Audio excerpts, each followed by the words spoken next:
Russia struck the northeastern Ukrainian city of Kharkiv with aerial bombs Wednesday for the first time since 2022, killing at least one civilian and wounding 16 others and causing widespread damage.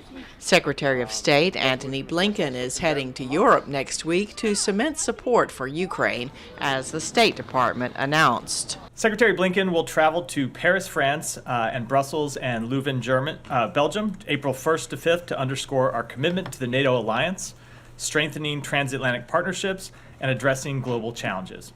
In Paris, Secretary Blinken will meet with French President Macron to discuss support for Ukraine, efforts to prevent escalation of the conflict in Gaza, and a number of other important issues. French President Emmanuel Macron stirred up a controversy last month by saying that it is imperative that Russia be defeated and that it should not be ruled out that the West may need to send ground troops into Ukraine, a suggestion the U.S. and Germany swiftly rejected. One expert told VOA that he believes Macron was expressing the view, often expressed by the U.S., that all options are possible, without meaning troops would be deployed in Ukraine anytime soon. We're in a tougher moment in terms of the war in Ukraine, and it is imposing new challenges and new risks for escalation.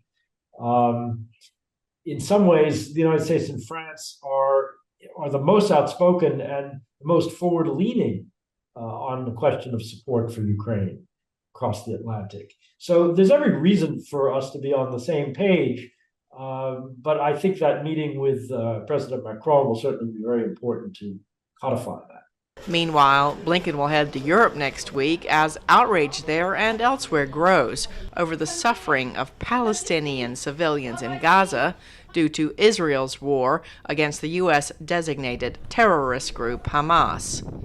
Another expert told VOA that in Paris and Brussels, Blinken will likely face the complex task of having to listen to and reassure allies while maintaining support for Israel's right to defend itself. He's going to have to articulate strong support for Israel. I think Biden has been unambiguous on that point, but at the same time be sensitive to some of the concerns that Europeans have in particular about Israel going too far, or Israel not having a long-term strategy, or of Israel engaging in human rights abuses in Gaza.